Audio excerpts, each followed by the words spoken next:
All right. What if I told you that one of the most successful healthcare companies in the world operates without an L&D team? I know, it's a hot take. So there's an organization in the Netherlands called Zorg, and they have empowered their in-home healthcare, and they have empowered their frontline nurses with everything that they need to do their job. These nurses hire their colleagues, they develop their colleagues, and they fire their colleagues who are not living up to the mission.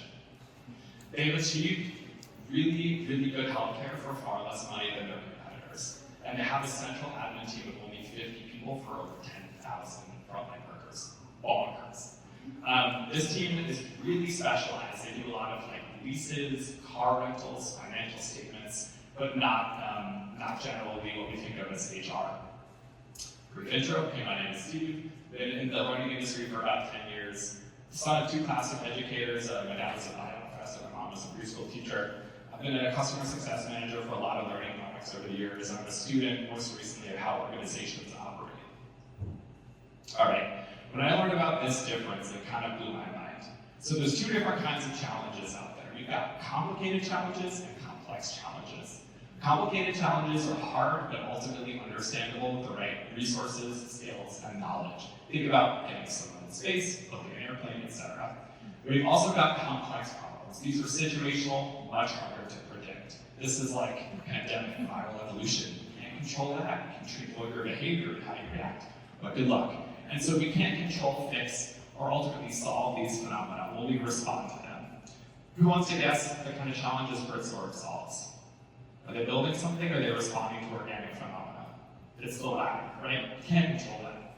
And so they have evolved this way of working that is really different than a lot of other organizations across history, right? The modern management theory comes out of scientific management, which is basically, let's take all the work that needs to be done, chop it up into small pieces, and optimize each piece.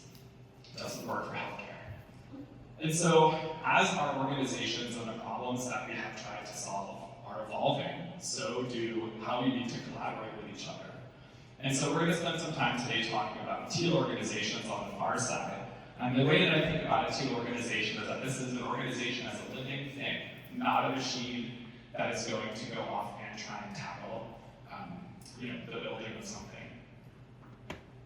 Okay, so there's three practices at the core of teal organizations like Zorg. The first one is that decision-making is decentralized and pushed to the edge of the organization.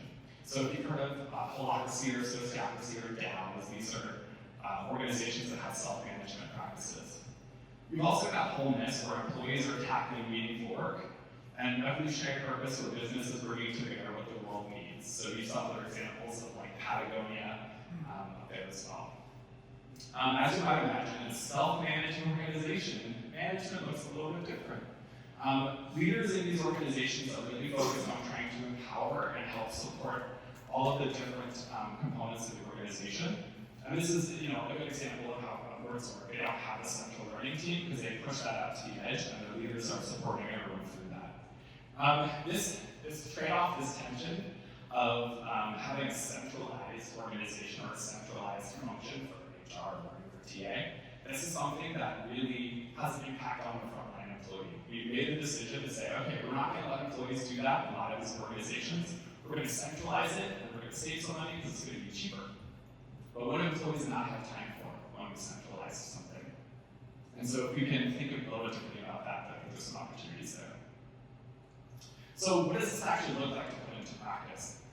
So on the left-hand side here, you have a traditional structured organization, really large organization. And on the right-hand side, you have an example of how Zorg responds to challenges with mission-based teams. This is sort of how Hollywood puts together some of their programming, so this firm has named it as such. This is how Zorg tackled COVID. They were there in homes as this emerging thing was happening, and they had to spin up some teams to try and figure out how to spread the word and how to figure out how to handle it. So, let's see here. Best case for L&D, right? You've got a really long backlog of things that you want to do. Your business trusts you, you're a strategic partner, and they want to fill out as many needs assessments as they can so that they get your work, get your time. However, how many of you are resourced to address all of those tasks? It's just not possible. And so, thank you. Closing all I'm playing here. I say, all you can do is control how you show up. And I would ask you all, what would it look like if L&D shifted from a product or a service to an enabling function, where you're actually working with the folks that have those needs in order to be able to create the learning that they need for themselves. Thank you.